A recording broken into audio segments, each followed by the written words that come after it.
YouTube channel में। Students, आज हम आपको बताने वाले हैं भारतीय मृदा के बारे में। आप इंडिया लेवल का या किसी भी स्टेट लेवल का कोई भी कॉम्पिटिटिव एग्जाम यदि आप देने जा रहे हो तो ये मृदा से संबंधित क्वेश्चन निश्चित रूप से आता ही है, क्योंकि ये जो मृदा वाला चैप्टर है ये एक तो भूगोल के अंतर्गत आता है, ये अर्थशास्त्र के अंतर्गत आता है, जीके तो है ही हर एक चीज, और ये पर्यावरण और विज्ञान के अंतर्गत भी आता है। इसलिए स्टूडेंट्स, हमने प्रयास किया है कि यदि आप इस वीडियो में हमारे साथ अंत तक बने रहते हैं, लाइक तो कर ही दें। यदि आप वीडियो में हमारे साथ अंत तक बने रहते हैं तो हम आपको विश्वास दिलाते हैं कि मृदा से आने वाले सभी प्रश्नों को आप बड़ी आसानी से हल कर पा रहे होंगे, क्योंकि हमने इसमें जो डाटा का समायोजन है वो बड़े ही अच्छे तरीके से किया है। इससे बाहर प्रश्न नहीं जाने वाले मृदा के। बस आप एक बार वीडियो को पूरा देखें। तो ठीक है स्टूडेंट्स, सबसे पहले हमें मृदा के बारे में, यदि हम पढ़ रहे हैं इंग्लिश में सॉइल कहते हैं, यदि हमें मृदा या मिट्टी के बारे में समझना है तो सबसे पहले इसकी परिभाषा को समझना होगी। तो मृदा को परिभाषित कैसे करते हैं? मिट्टी की ऊपरी सतह जो कार्बनिक और अकार्बनिक दोनों पदार्थों से मिलकर बनी होती है उसे हम मृदा कहते हैं। या फिर हम कहें कि पृथ्वी की जो सबसे ऊपर की सतह होती है वो चट्टानों के छोटे छोटे टुकड़े, जीवांश, ह्यूमस, रेत, कंकड़ छोटे छोटे आदि से मिलकर बनी जो पृथ्वी की ऊपरी सतह होती है इसे हम मृदा कहते हैं, इंग्लिश में सॉइल कहते हैं। और ये जो मृदा शब्द है, ये मृदा शब्द लैटिन भाषा के सोलम से इसकी उत्पत्ति हुई है, और सोलम का अर्थ होता है फर्श, ठीक है, या फ्लोर। कभी कभी प्रश्न आता है कि मृदा की उत्पत्ति किस भाषा से हुई है, लैटिन भाषा के किस शब्द से हुई है? सोलम शब्द से हुई है, जिसका अर्थ होता है फर्श, ठीक है। और अब प्रश्न उठता है कि मृदा या मिट्टी को बनने में कितना समय लग जाता है? तो स्टूडेंट्स, मृदा को बनने में लाखों वर्षों का समय लग जाता है, क्योंकि मृदा या मिट्टी का निर्माण होता है। एक डाटा हम आपको बताएं तो लगभग 2.5 सेंटीमीटर मृदा की परत बनने में लगभग 1000 वर्ष का समय लग जाता है। मृदा की 2.5 सेंटीमीटर मोटी परत बनने में लगभग 1000 वर्ष का समय लग जाता है। अब हम देख लेते हैं मृदा का संगठन। संगठन का मतलब क्या है कि मृदा किन किन चीजों से मिलकर के बनी होती है, ठीक है। तो मृदा में सबसे ज्यादा पाया जाता है खनिज। खनिज सबसे ज्यादा पाए जाते हैं मृदा में, आप जानते होंगे खनिज, कभी बताएंगे आगे। खनिज पाए जाते हैं लगभग 40 से 45%। इसके बाद मृदा में वायु और जल भी पाए जाते हैं। मृदा में वायु और जल भी पाए जाते हैं लगभग 25%। और लगभग जीवांश, लगभग जीवों के जो अवशेष होते हैं, जीवांश जिनको हम कहते हैं सड़े गले पेड़ पौधे की पत्तियां, या जो जीव पशु पक्षी मृत हो जाते हैं, उनको जो सूक्ष्म जीव जब उनको अपघटित कर देते हैं तो उसको हम जीवांश कहते हैं। ये लगभग 5 से 10%। माने मिट्टी के संगठन में क्या हो गया कि सबसे ज्यादा पाए जाते हैं खनिज पदार्थ और सबसे कम पाए जाते हैं जीवांश, ठीक। लेकिन मिट्टी में क्या क्या शामिल होता है? खनिज, वायु, जल और जीवांश, इतनी चीजों से मिलकर मृदा बनती है, ठीक। अब हम कहें कि कभी आपको यदि ऐसा प्रश्न आ जाए कि मृदा क्या है, ऑप्शन होगा ठोस, द्रव, गैस में से क्या है, तो हमें कहना है मृदा ठोस, द्रव और गैस तीनों रूपों में पाई जाती है, ठीक है। मतलब तीनों से मिलकर मृदा बनती है, तीनों रूपों में नहीं पाई जाती, तीनों से मिलकर मृदा बनती है, ठीक। जैसे यहाँ खनिज ठोस हो गए, वायु है, जल है, तो ये ठोस, द्रव और गैस से मिलकर मृदा बनती है, ठीक। फिर मृदा संबंधी जो विज्ञान होता है, मृदा संबंधी विज्ञान या मृदा विज्ञान को क्या कहते हैं इंग्लिश में? तो स्टूडेंट, इसे हम कहते हैं पेडोलॉजी। क्या कहते हैं? मृदा विज्ञान को पेडोलॉजी कहते हैं। मतलब मृदा संबंधी अध्ययन जिस विज्ञान के अंतर्गत किया जाता है उसे क्या कहते हैं हम? पेडोलॉजी, ठीक है। वैसे ही पेड़ लगाते हैं हम मृदा में ही, तो पेड़ लगाते हैं तो पेड़ालॉजी, ऐसे आप याद कर लेना, मृदा को कहते हैं, ठीक है। विश्व मृदा दिवस मनाया जाता है स्टूडेंट्स 5 दिसंबर को। विश्व मृदा दिवस कब मनाया जाता है? 5 दिसंबर को विश्व मृदा दिवस मनाया जाता है। और मुख्यतः भूमि का, यदि कभी आपसे पूछा जाए कि भूमि का पीएच मान कितना होता है, तो भूमि का पीएच मान होता है 7.2। मृदा का नहीं, भूमि का। भूमि का, क्योंकि अलग अलग प्रकार की मृदा होती है, उनकी पीएच वैल्यू अलग अलग होती है। ये जो पीएच पैमाना है स्टूडेंट्स, जो पीएच पैमाना है, ये सोरेनसन नामक वैज्ञानिक ने विकसित किया था। और ये किसी भी विलयन की, या हम कहें कि मृदा की अम्लीयता और क्षारीयता दर्शाने का एक पैमाना है। इसमें 0 से 14 तक के अंक लिखे होते हैं। यदि इसमें किसी का पीएच मान यदि 7 से कम होता है तो वो अम्लीय कहा जाता है, और पीएच मान 7 से अधिक होता है तो वो क्षारीय कहा जाता है। ठीक है, बेस टाइप का। तो मृदा का पीएच मान 7.2 होता है। मृदा में अब यदि कभी आपसे पूछा जाए कि मृदा में मुख्यतः कितने तत्व होते हैं, तो मृदा में लगभग 6 तत्व होते हैं। ठीक है, वही संगठन ही कहलाता है एक प्रकार का। इसमें खनिज होता है, जल, वायु, घोल, ह्यूमस और जैव पदार्थ। ठीक है, ये ह्यूमस क्या कहलाता है? ह्यूमस कहलाती है मृदा की सबसे ऊपरी परत जो उपजाऊ होती है, जिसमें फसलों को हम लगाते हैं, जिसमें हम फसलों को बोते हैं, जो फसलों को सबसे ज्यादा फायदा पहुंचाती है, सबसे ऊपरी परत, इसे हम क्या कहते हैं? ह्यूमस कहते हैं स्टूडेंट्स। ठीक है, और ये जैव पदार्थ अभी बताया था जीवांशी कहलाते हैं। अब हम आते हैं भारतीय कृषि अनुसंधान परिषद। भारतीय कृषि अनुसंधान परिषद, इसे इंग्लिश में ICAR कहते हैं। भारतीय कृषि अनुसंधान परिषद को इंग्लिश में क्या कहते हैं? ICAR, Indian council of agricultural research, इसे हम कहते हैं भारतीय कृषि अनुसंधान परिषद। इसका हेडक्वार्टर या मुख्यालय कहाँ है? दिल्ली में है। और एक संस्था और है मृदा से संबंधित, भारतीय मृदा संस्थान। भारतीय मृदा संस्थान का जो हेडक्वार्टर है, मुख्यालय, स्टूडेंट्स ध्यान रखना, ये भोपाल में है। ठीक है, तो इन दोनों ने, ICAR और भारतीय मृदा संस्थान, इन दोनों ने मृदा के मुख्यतः मृदा के 8 प्रकार बताए हैं। मृदा कितने प्रकार की होती है? इनके अनुसार 8 प्रकार की होती है। 8 इनने मुख्य प्रकार बताए हैं और 27 मृदा के अन्य प्रकार बताए हैं। ठीक है, और खेती करने के हिसाब से कभी पूछा जाए कि कृषि करने के हिसाब से मृदा कितने प्रकार की होती है, तो कृषि करने के हिसाब से मृदा होती है स्टूडेंट 4 प्रकार की। कृषि करने के आधार पर मृदा कितने प्रकार की होती है? 4 प्रकार की। और ये ICAR और भारतीय मृदा संस्थान ने मुख्य कितने प्रकार बताए? 8 प्रकार बताए, और टोटल कितने प्रकार बताए? 27 प्रकार बताए। ठीक है, अब ICAR के अनुसार जो मृदा के प्रकार हमें याद करना है। कभी कभी यहां से प्रश्न आता है कि इनमें से ICAR के अनुसार कौन मृदा का प्रकार नहीं है। ठीक है, तो यहां हमें ये एक हमने ट्रिक लिखी है जिसमें सभी 8 प्रकार आ जाते हैं। ट्रिक क्या है स्टूडेंट्स? मैं जल पीकर बन से छाल लाया। यदि आप ट्रिक याद करें, ठीक है, मैं 8 बोतल जल पीकर बन से छाल लाया। यदि आप इतना याद करते हैं तो आसानी से आपको यह चीज याद हो जाने वाली है कि ICAR के अनुसार मृदा कितने प्रकार की होती है? 8 प्रकार की होती है। ठीक है, देखते हैं कैसे। सबसे पहले यहां लिखा है मैं, तो मैं से बनेगा स्टूडेंट्स मरुस्थलीय। क्या बनेगा?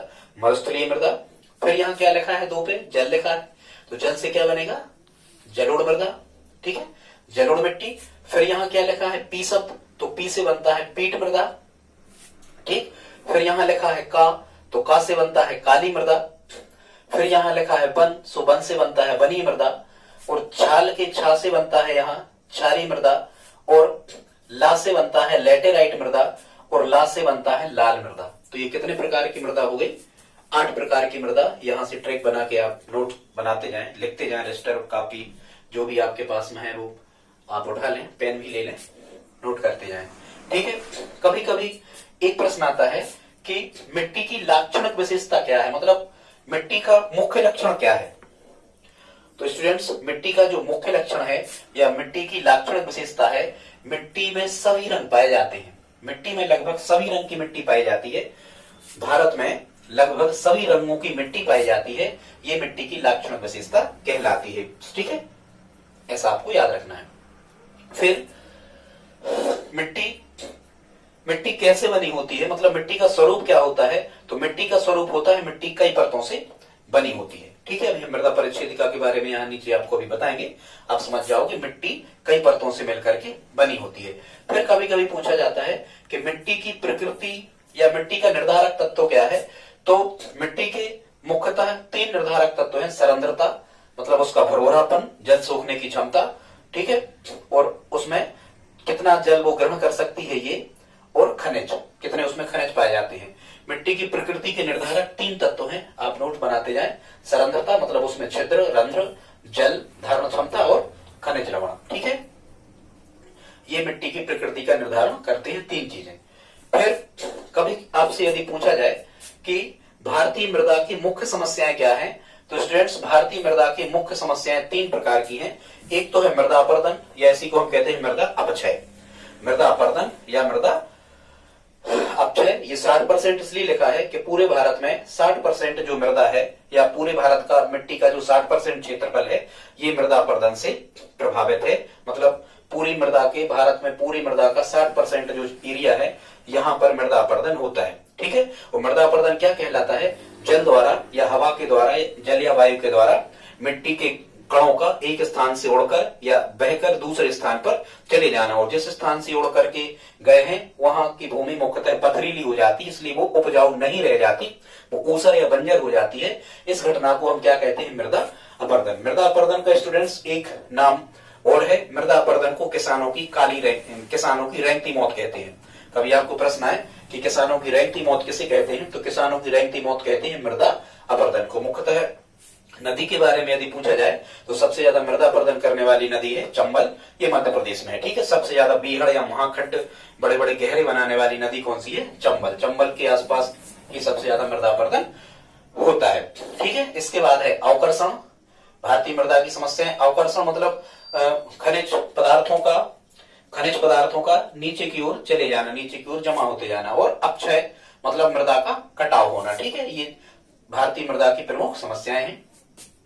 और एक और है, एक समस्या और यहाँ पर है, मृदा लवणता एवं क्षारीयता। मृदा लवणता एवं क्षारीयता, जैसे पंजाब तरफ की जो मृदा है ये ज्यादा सिंचाई के कारण, इरिगेशन ज्यादा हुआ, सिंचाई ज्यादा हुई, तो वो लवणीयता बढ़ गई है उसकी, वो लवणीय हो गई है मिट्टी। ठीक है, खारापन बढ़ गया है सिंचाई ज्यादा होने के कारण, और बेसिक हो जाती है तो ये क्षारीयता बढ़ जाती है, कसैला स्वाद आने लगता है। ठीक है, लवणीयता और भी बढ़ती है यदि समुद्र के आसपास चूंकि लवणीयता मिट्टी पाई जाती है, ज्वार आने से भी ये लवणता और क्षारीयता मिट्टी की बढ़ जाती है, तो ये मृदा की समस्याएं हैं। ठीक है, अब कभी आपको यदि प्रश्न आता है कि भारत की मिट्टी में सबसे ज्यादा कमी किस तत्व की है, तो भारत की मिट्टी में लोहा पाया जाता है, पोटेशियम पाया जाता है, मैग्नीशियम, एल्यूमिनियम सब पाया जाता है। भारत की मिट्टी में सबसे ज्यादा कमी है स्टूडेंट जस्ता की। भारत की मिट्टी में सबसे ज्यादा कमी किस तत्व की है? याद रखना, जस्ते की। ठीक है, जस्ता सस्ता है लेकिन कहो भारत की मिट्टी में नहीं पाया जाता। अब आपको प्रश्न आता है कि भारत में जो पाई जाने वाली मिट्टी है उसका परसेंटेज क्या है और उसका घटता क्रम क्या है। ठीक है, तो भारत में जो मिट्टी की मात्रा है इसको आप एक ट्रिक के माध्यम से भी याद कर सकते हो घटते क्रम में। ठीक है, यहां आप याद कर सकते हो, शुरू के शब्द ले लो, जला काले। कोई किसी को आग वगैरह जलाना है माचिस से तो कोई कह रहा है जला काले, तो यहां से आप याद रख सकते हो भारत के क्षेत्रफल में सबसे ज्यादा क्षेत्रफल पर जो मिट्टी पाई जाती है वो जलोढ़ पाई जाती है। ये जितनी भी मिट्टी है उस मिट्टी का भारत में लगभग 43% जलोढ़ मिट्टी है। जलोढ़ के बाद में दूसरा नंबर आता है मिट्टी में लाल मिट्टी है, भारत के क्षेत्रफल में ये 18% है। इसके बाद में काली मिट्टी है, काली मिट्टी 15% है, और उसके बाद में लेटेराइट मिट्टी है लगभग 3.7% है, और इसके बाद में अन्य मिट्टियां पाई जाती है। ये सबसे कम कभी नहीं पूछा जाता। सबसे ज्यादा यदि आपसे पूछा जाए कि भारत के क्षेत्रफल पर सबसे ज्यादा कौन सी मिट्टी पाई जाती है, तो सबसे ज्यादा क्षेत्रफल पर जलोढ़ मिट्टी पाई जाती है। और मुख्यतः ये जो जलोढ़ मिट्टी होती है ये नदियों द्वारा बहा करके लाई जाती है अपनी तराई में, या जो दोआब होता है, दो नदियों के बीच की यदि भूमि फंस रही है तो उस स्थान पर उसे हम क्या कहते हैं? जलोढ़ मिट्टी कहते हैं। ठीक है, ये बहुत ज्यादा उपजाऊ होती है जलोढ़ मिट्टी, आगे बताएंगे आपको। फिर हम चलते हैं, भारत की मिट्टी में मुख्यतः किन चीजों की कमी होती है? जस्ता की तो कमी है, ह्यूमस की कमी होती है भारत की मिट्टी में, और नाइट्रोजन की कमी होती है, और फास्फोरस की। ये भारत की मिट्टी में लगभग कम ही पाए जाते हैं। ठीक है, यहाँ हमने कुछ चीजों को लिखा है, आप उनको देख लेते हो। जैसे यहाँ लिखा है उड़द, क्या लिखा है? उड़द। यदि कभी मिट्टी की उर्वरक क्षमता कम हो जाए, प्रश्न आते हैं यहाँ से, इसलिए हमने इन सब चीजों को लिया है, आप नोट करते जाएं। कभी यदि आपको प्रश्न आता है स्टूडेंट्स कि यदि मिट्टी की उर्वरक क्षमता कम हो जाए तो किस फसल को बोना चाहिए, तो यदि मिट्टी की उर्वरक क्षमता कम हो जाए तो उसमें उड़द की फसल बोई जाती है, ध्यान रखना, उड़द। ठीक है, यदि आप उड़द बोदोगे तो उड़ के पूरे पोषक तत्व मिट्टी में आ जाएंगे, उर्वरक क्षमता उसकी बढ़ जाएगी।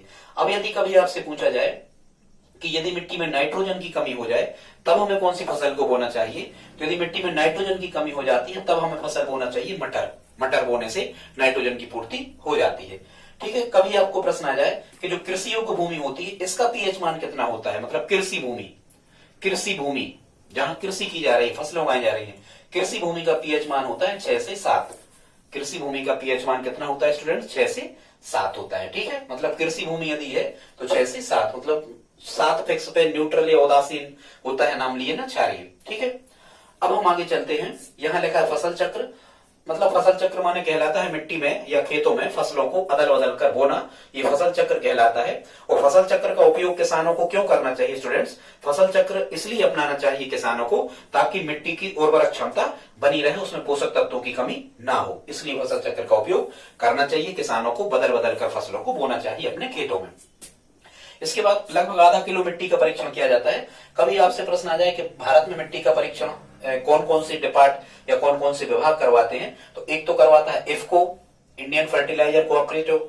ठीक है, एक करवाता है क्रवको, कृषक भारतीय कोऑपरेटिव, और एक एनएफएल। ये 3 संस्थाएं जो हैं ये भारत में मिट्टी का परीक्षण करवाती है। ठीक है, नेशनल फर्टिलाइजर्स लिमिटेड, एनएफएल का फुल फॉर्म होता है नेशनल फर्टिलाइजर्स लिमिटेड। ठीक है, मध्य प्रदेश में यदि आपको, जैसे मैं मध्य प्रदेश से हूं, यदि कभी ऐसा प्रश्न आ जाए कि मध्य प्रदेश में मृदा का परीक्षण कहां कहां होता है, तो ये जो 2 विश्वविद्यालय हैं, एक तो मध्य प्रदेश में है जवाहरलाल नेहरू कृषि विश्वविद्यालय, और एक कृषि विश्वविद्यालय ग्वालियर में विजया राजे सिंधिया कृषि विश्वविद्यालय ग्वालियर। तो जबलपुर विश्वविद्यालय और ग्वालियर, और कौन से विश्वविद्यालय? कृषि, दोनों कृषि के हैं, दोनों कृषि विश्वविद्यालयों में मध्य प्रदेश में मृदा का परीक्षण होता है। और मृदा का परीक्षण मुख्यतः क्या देखा जाता है कि अम्लीयता बढ़ गई है या क्षारीयता बढ़ गई है, मतलब मिट्टी क्षारीय हो गई है या लवणीय हो गई है, केवल ये देखने के लिए मिट्टी का परीक्षण इन प्रयोगशालाओं में किया जाता है। ठीक है, मुख्य रूप से कई स्थानों पर किया जाता है, जिला स्तर पर भी होता है, पर मुख्य रूप से यहाँ इनके लैब हैं। अब हम चले, एक परिभाषा कभी पूछी गई होगी, वहीं से हमने ये लिखा कि ह्यूमस किसे कहते हैं? ह्यूमस, तो ह्यूमस क्या कहलाता है?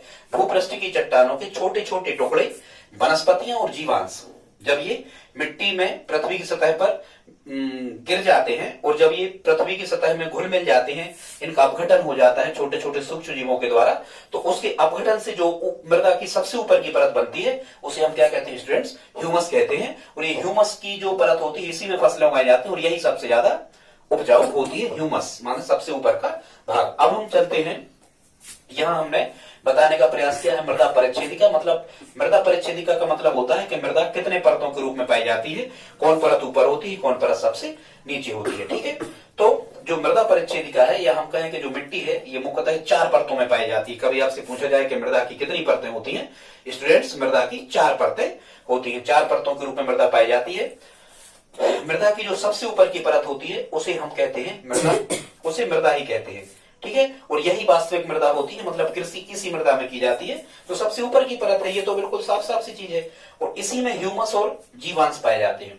ह्यूमस और जैव पदार्थ कहां पाए जाते हैं? सबसे ऊपरी परत पर मृदा की। ठीक है, फिर जो दूसरी वाली परत होती है, ऊपर से जो नीचे वाली परत होती है, उसे हम कहते हैं उपमृदा। मृदा के नीचे की जो परत होती है इसे क्या कहते हैं? उपमृदा कहते हैं। और उपमृदा में मुख्यतः क्या पाया जाता है? चट्टानों के टुकड़े, ठीक है, गाद, गाद मतलब एक प्रकार का गारा, गिलाव टाइप को, और चिकनी मिट्टी, ये पाई जाती है उपमृदा में। इसके बाद में और नीचे की जो परत होती है उसे हम कहते हैं अपक्षय या मूल चट्टानी परत। यहाँ कुछ ऐसी चट्टानें पाई जाती हैं जिनका अपक्षय होता रहता है, ये कम कम घिसती रहती है, घुरती रहती है, इसे हम कह सकते हैं।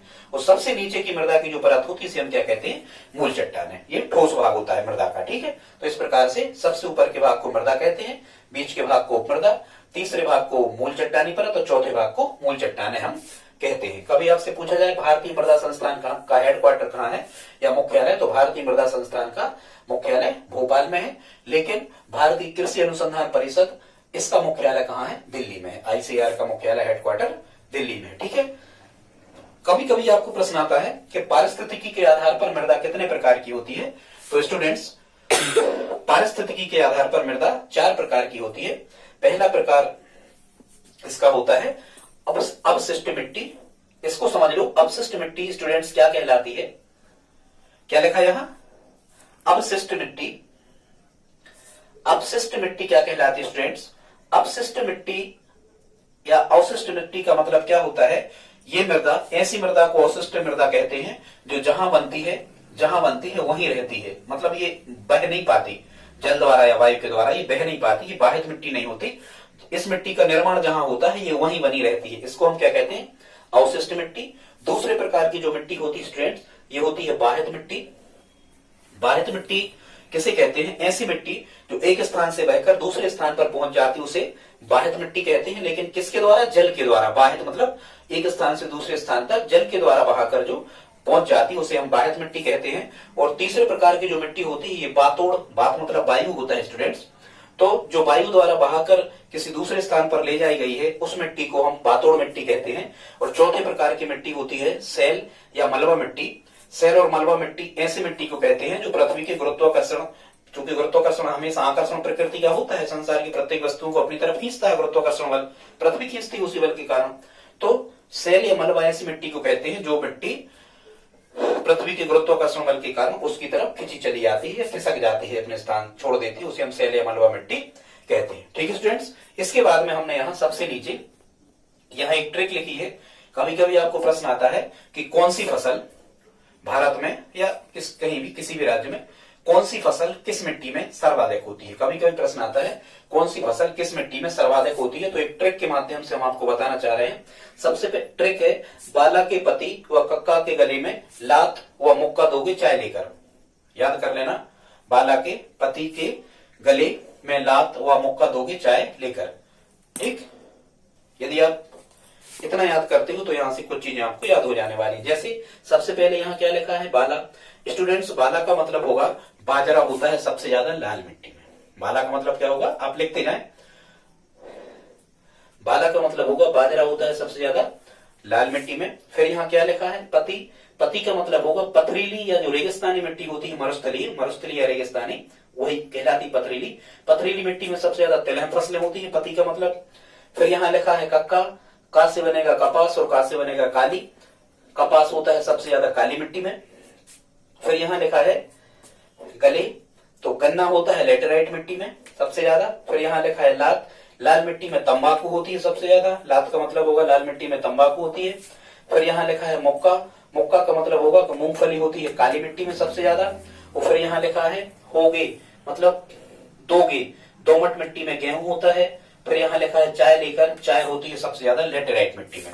चाय, कॉफी, काजू वगैरह ये सबसे ज्यादा कहाँ होते हैं? लेटेराइट मिट्टी में। ये आप लिख सकते हो ट्रिक के माध्यम से। अब हमने यहाँ स्टूडेंट्स कुछ मिट्टियों का वर्णन किया है, यहाँ से भी प्रश्न बनते हैं, आप इनको नोट करते जाएं। बस ज्यादा समय नहीं लगना है, 15 मिनट का काम और है, बिल्कुल निपटने ही वाला है। ठीक है स्टूडेंट्स, देखते हैं।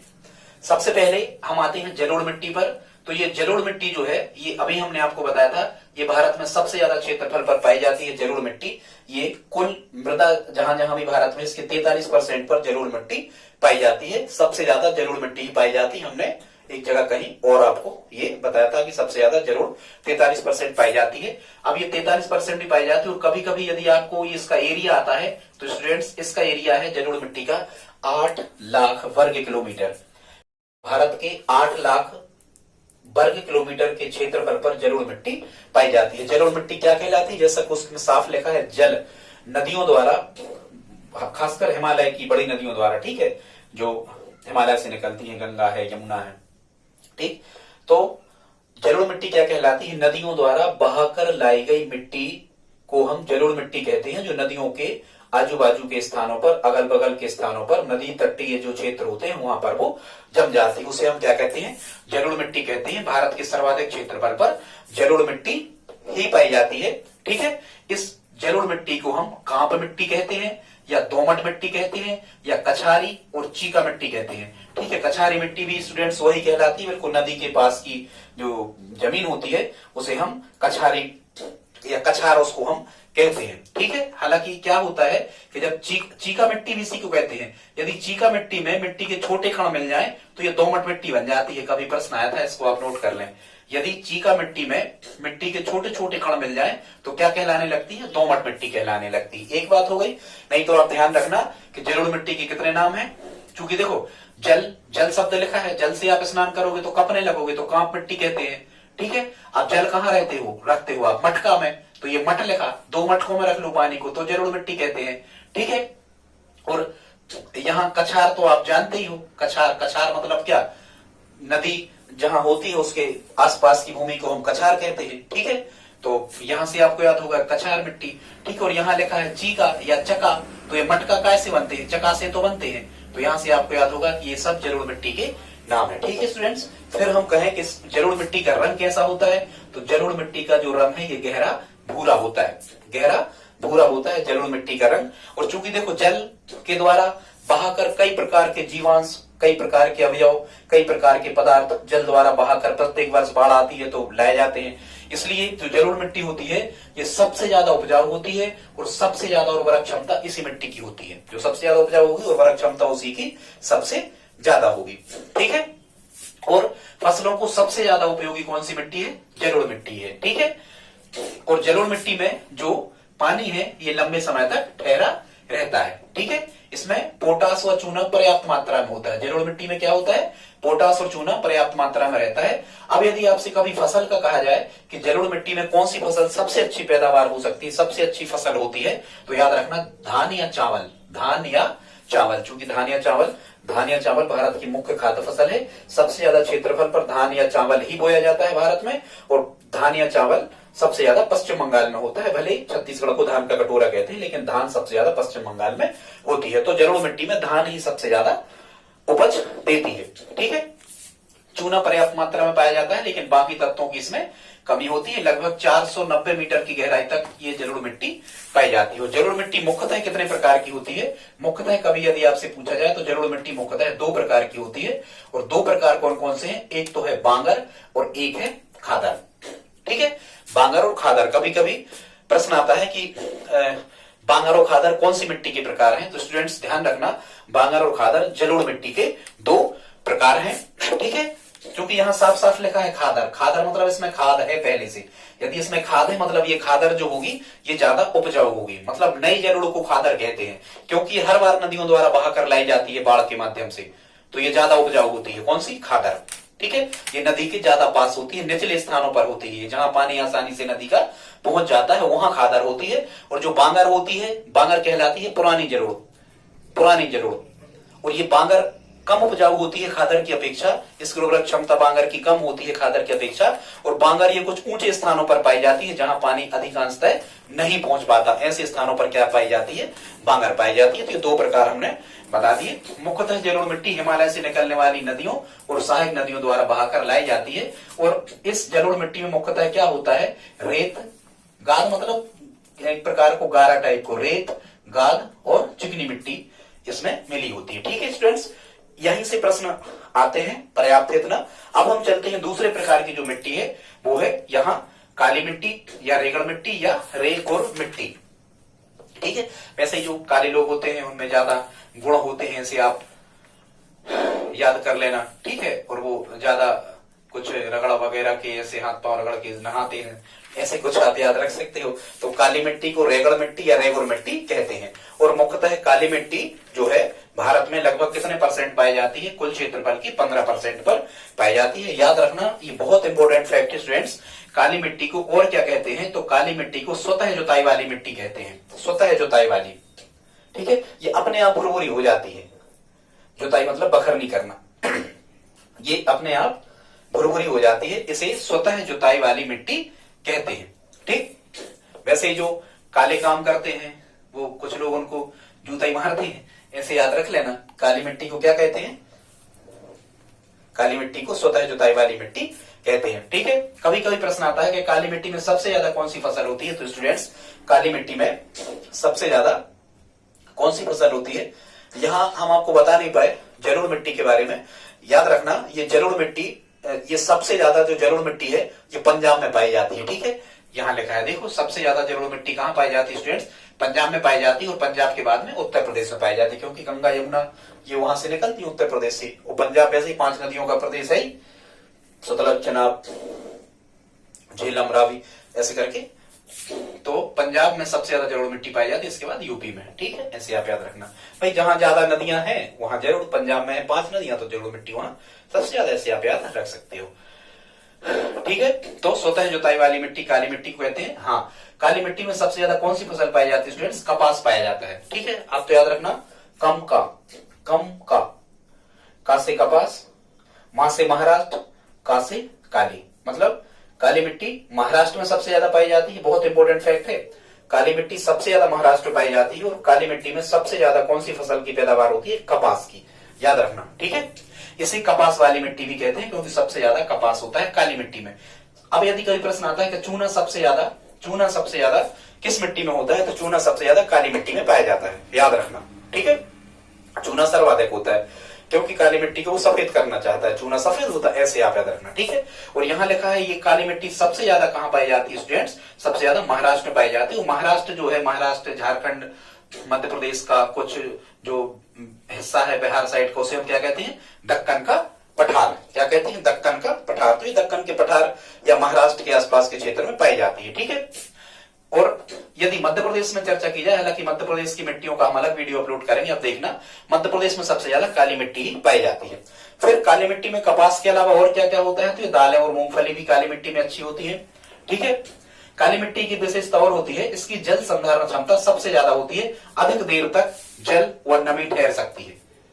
मतलब बहुत अधिक देर तक इसमें जल और नमी, मतलब गीलापन बहुत अधिक देर तक इसमें रह सकता है। कौन सी मिट्टी में, काली मिट्टी में। ठीक है, फिर इसके सूखने पर दरारें आ जाती हैं, मिट्टी वो फट जाती है। इसकी जल संधारण क्षमता, मतलब जल ग्रहण करने की क्षमता सबसे ज्यादा होती है, सबसे ज्यादा जल को ये सोख सकती है काली मिट्टी।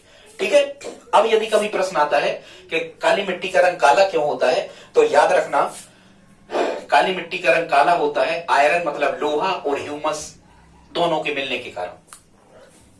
आयरन मतलब लोहा और ह्यूमस यदि मिल जाते हैं तो वो वायु के साथ में काला रंग बनाते हैं। तो आयरन और ह्यूमस के कारण मिट्टी का रंग क्या होता है, काला होता है। ठीक है, हालांकि यहाँ ह्यूमस मिल रहा है आयरन में, इसलिए काला है, नहीं तो कभी भी आयरन यदि किसी चीज में मिलता है और उसको ऑक्सीजन मिल जाए तो लाल रंग बनाता है। ठीक है, लाल, जैसे ऑक्सीजन मिलती है अपने यहाँ शरीर में, हीमोग्लोबिन के कारण रंग लाल पाया जाता है, रक्त का रंग लाल होता है।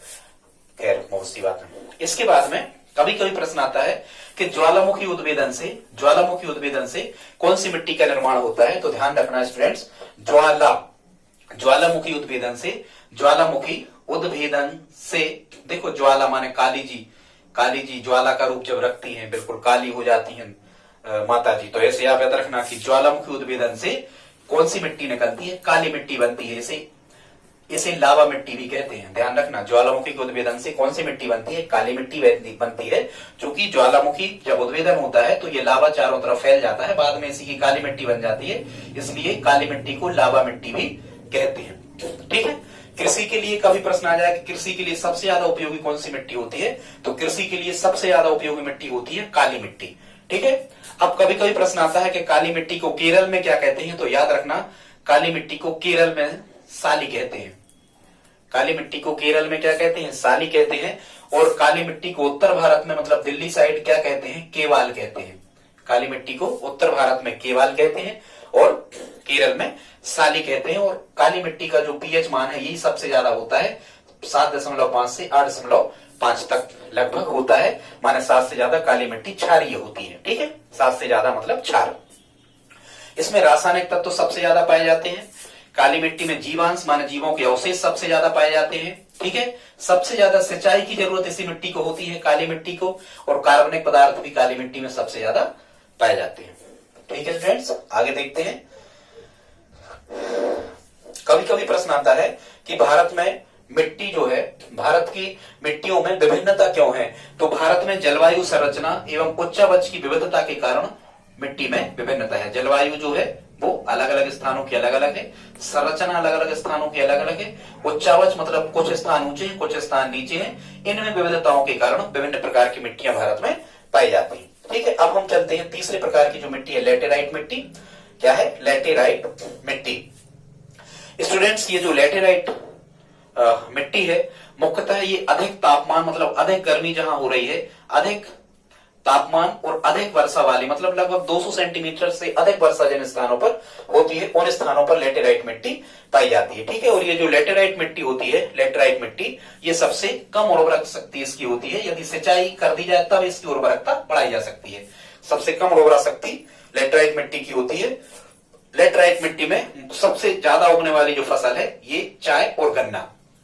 लैटेराइट मिट्टी में मुख्यतः 2 फसलें उगती हैं, याद रखना, चाय और गन्ना। हालांकि काफी और काजू भी हो सकते हैं।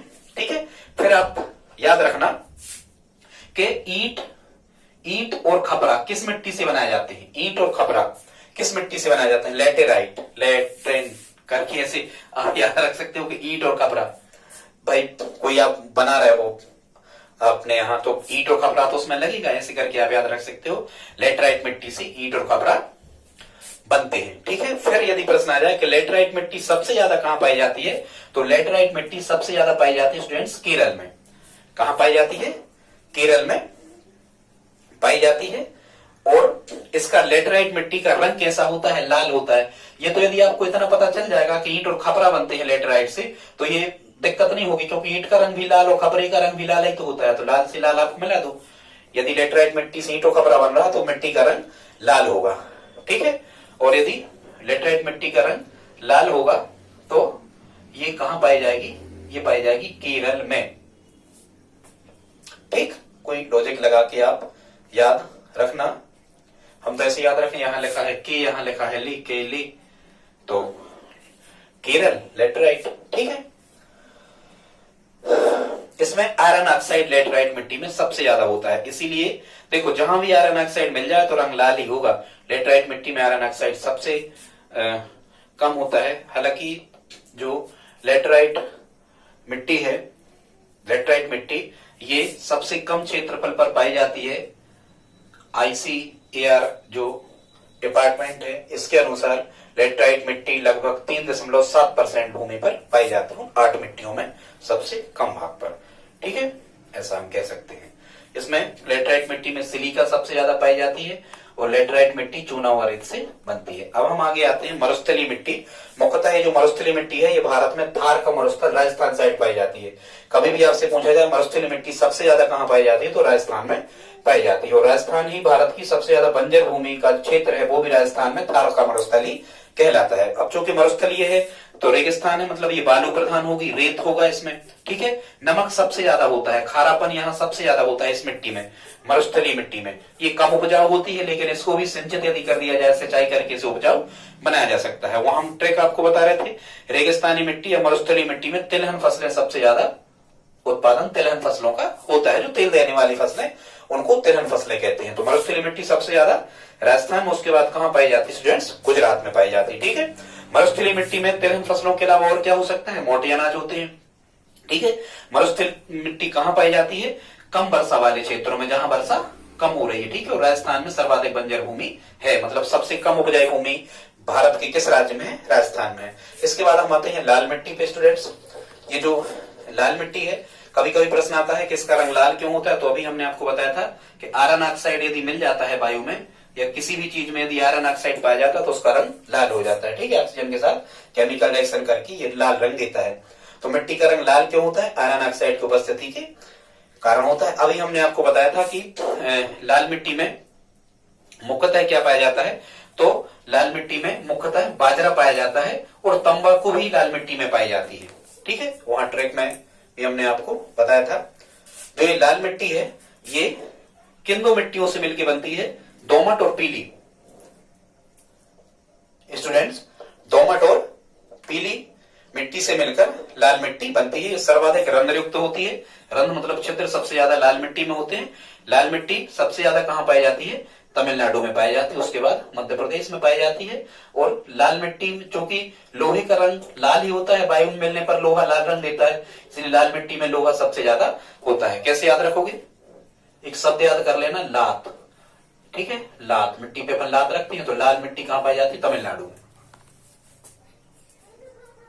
लात शब्द से याद हो जाएगा। ठीक है स्टूडेंट्स, इसके बाद हम देखते हैं लवणीय या क्षारीय मिट्टी। एक ही प्रकार है, लवणीय या क्षारीय मिट्टी। ठीक है स्टूडेंट्स, तो अब एक प्रश्न तो ये आता है कि भाई वो मिट्टी लवणीय क्यों हो गई है? यदि लवणीयता बढ़ रही है, लवण बढ़ रहे हैं, तो क्यों बढ़ गई है? तो इसका आंसर है सिंचाई के कारण। अत्यधिक सिंचाई के कारण मिट्टी की लवणीयता बढ़ जाती है। खासकर जैसे पंजाब में मिट्टी की लवणीयता बढ़ गई और किसान वहां परेशान हो रहे हैं। ठीक है, अब हम लवणीय और क्षारीय मिट्टी के बारे में चर्चा करते हैं। तो यदि लवण होते हैं तो लवणीय मिट्टी में मुख्यतः कौन से लवण घुले होते हैं? तो सोडियम के लवण भी होते हैं, ठीक है, कैल्शियम के लवण भी होते हैं और मैग्नीशियम के लवण होते हैं। इन तीन चीजों के लवण उस मिट्टी में घुले होते हैं, सोडियम, कैल्शियम और मैग्नीशियम। कुछ लवण इतने होते ही सबके घुले होते हैं। ठीक है, इस लवणीय या क्षारीय मिट्टी को और क्या कहते हैं? इसे रेग मिट्टी कहते हैं। या फिर इसे ऊसर कहते हैं, ऊसर या बंजर मिट्टी, या फिर इसे कल्लर मिट्टी कहते हैं। नाम याद रख लेना, रेह, ऊसर या कल्लर, लवणीय या क्षारीय मिट्टी को कहते हैं। ठीक है। सबसे ज्यादा हालांकि इसमें नारियल होता है और सबसे ज्यादा ये कहां पाई जाती है? पंजाब में पाई जाती है। ठीक है। हाँ, कभी कभी प्रश्न आता है कि ऐसी कौन सी मिट्टी है जिसमें यदि चूना मिला दिया जाए तो खेती करने योग्य हो जाती है? तो लवणीय मिट्टी। चूना मिलने से खेती करने योग्य हो जाती है, क्योंकि ये चूना क्षार कहलाता है। चूना मिलने से कैसी हो जाती है? लवणीय मिट्टी खेती करने योग्य हो जाती है। ठीक है। और ये मुख्यतः जो लवणीय मिट्टी है ये समुद्र तटीय इलाकों में ज्वार से भी बनती है।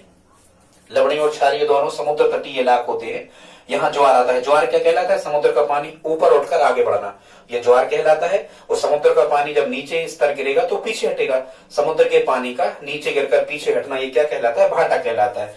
तो स्टूडेंट्स, जब कभी ज्वार आते हैं तो जो समुद्र का पानी चूंकि खारा होता है तो ये खारा पानी आगे की ओर बढ़ जाता है, और जिस स्थान पर ये आ जाता है वहां की मिट्टी में लवण बढ़ जाते हैं। इसलिए लवणीय जो मिट्टी है ये समुद्र तटीय इलाकों में ज्वार आने से भी बनती है। यदि कभी प्रश्न आ जाए कि सबसे ज्यादा क्षारीय मिट्टी कहां पाई जाती है, जैसे सबसे ज्यादा लवणीय मिट्टी उत्तर प्रदेश में और सबसे ज्यादा क्षारीय मिट्टी कहां पाई जाती है? सबसे ज्यादा लवणीय पंजाब में, तो सबसे ज्यादा क्षारीय कहां पाई जाती है? उत्तर प्रदेश में पाई जाती है। ठीक है। अब हम आगे देखते हैं पीट मिट्टी। पीट मिट्टी, ठीक है, पीट मिट्टी। तो पीट मिट्टी कहां पाई जाती है? दलदली क्षेत्रों में। पीट मिट्टी कहां जाती है? दिख रहा क्या ये? पीट मिट्टी कहां पाई जाती है? पीट मिट्टी पाई जाती है स्टूडेंट दलदली क्षेत्रों में। वैसे ही पीट मतलब कैसे आप याद रखोगे? पीट मिट्टी दलदली क्षेत्रों में पाई जाती है। वैसे ही लोग लड़ते करते हैं, पिटाई वगैरह होती है दलदलों में, फिल्मों में देखते हैं अपन, ऐसे याद कर लेना। पीट मिट्टी दलदली क्षेत्रों में काफी अधिक मात्रा में पाई जाती है, और ये जैविक पदार्थों के जमाव से बनती है। जैविक पदार्थ मतलब जीवांश से बनती है। बहुत ज्यादा सड़े गले अवशेष होते हैं जीव जंतुओं के, उससे पीट मिट्टी का निर्माण होता है। इसका जो रंग होता है ये गहरा काला होता है। तो दलदल समझो तो काला रंग होगा। दलदल देख लो आप टीवी में कहीं, दलदल काले रंग के होते हैं। ठीक है। और ये दलदल भारत में सबसे ज्यादा कहां पाए जाते हैं? तटीय राज्यों में, जो समुद्र तटीय राज्य। मुख्य रूप से मिट्टी सबसे ज्यादा कहां पाई जाती है? पश्चिम बंगाल, केरल और उड़ीसा, यहाँ क्योंकि दलदल सबसे ज्यादा पाए जाते हैं भारत में। ठीक है स्टूडेंट्स, अब हम आ जाते हैं पर्वतीय मिट्टी पर। पर्वतीय मिट्टी पर, पर्वतीय मिट्टी क्या कहलाती है? पर्वतीय ऐसी को हम बनी मिट्टी कहते हैं। मुख्यतः ये जंगलों में पाई जाती है, या पर्वतीय क्षेत्र वाले जो राज्य भारत के वहां पाई जाती है पर्वतीय मिट्टी। ठीक है। हिमालय पर्वत श्रेणियों पर मुख्यतः पर्वतीय मिट्टी पाई जाती है। इस मिट्टी में झूमिंग कृषि होती है। झूमिंग कृषि जो आदिवासी नागालैंड तरफ के सबसे ज्यादा जो झूमिंग कृषि नागालैंड में होती है। झूमिंग कृषि मतलब एक स्थान पर उन्होंने कृषि करी और फिर वहां से दूसरे स्थान पर वो चले जाते हैं, इस प्रकार की ये झूमिंग कृषि कहलाती है। और कुछ पहाड़ी ढलानों पे वो मेड़े बनाकर भी कृषि करते हैं, वो भी झूमिंग कृषि कहलाती है। हालांकि एक स्थान से दूसरे स्थान पर चले जाना वो स्थानांतरी कृषि कहलाती है। तो पहाड़ी इलाकों में स्थानांतरी और झूमिंग दोनों कृषि होती है। ठीक है। तो जो पर्वतीय मिट्टी है इसमें मुख्यतः कौन सी फसलें होती हैं? तो इसमें गरम मसाले की कृषि की जाती है पर्वतीय मिट्टी में। ऐसे करके याद कर लेना, कोई पार्वती नाम की महिला है तो बढ़िया गरम मसालेदार अच्छी सब्जी बनाती है, ऐसे करके आप याद रख सकते हो। तो गरम मसाले की कृषि पर्वतीय मिट्टी में की जाती है। इसमें ह्यूमस कम होता है। ह्यूमस कम इसलिए होता है क्योंकि जो पत्ते वगैरह बनीय क्षेत्र में जो गिरते हैं ये हवा द्वारा निचले स्तरों में, निचले स्थानों में चले जाते, इसलिए इसमें ह्यूमस कम होता है। ठीक है। और ये बनती कैसी है? ये बनती है पर्वतों के अपर्दन, मतलब पर्वतों की मिट्टी जो है या जो सैले हैं वो वायु द्वारा बह जाने से या जल द्वारा वायु द्वारा उड़ा कर ले जाने से या जल द्वारा बहने से और वनस्पतियों के अवशेषों से पर्वतीय मिट्टी का निर्माण होता है। ठीक है। और पर्वतीय मिट्टी कहां पाई जाती है? अधिक वर्षा वाले वनों में, जहां ज्यादा वर्षा हो रही है। मुख्यतः पर्वतीय मिट्टी कहां पाई जाती है?